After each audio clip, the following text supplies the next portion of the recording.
akan kita saksikan. Sudah lakukan kali ini ke tiang jauh. Masih ada Kemelut. Oh, belum selesai dan gol kedua. Mampu dilesakan di momen akhir yang membuat kali ini sang pemain pengganti pun ikut menyumbangkan angka gol keunggulan bagi Kendal Tornado atas Persiba Balikpapan. Ya, kita akan saksikan ini dia.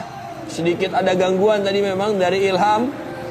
Dan gol ini mungkin nanti akan dicek kembali oleh VAR terhadap potensi pelanggaran. Tapi kita rayakan atau kita saksikan bagaimana upaya dari gol yang bisa didapatkan tadi oleh Dias.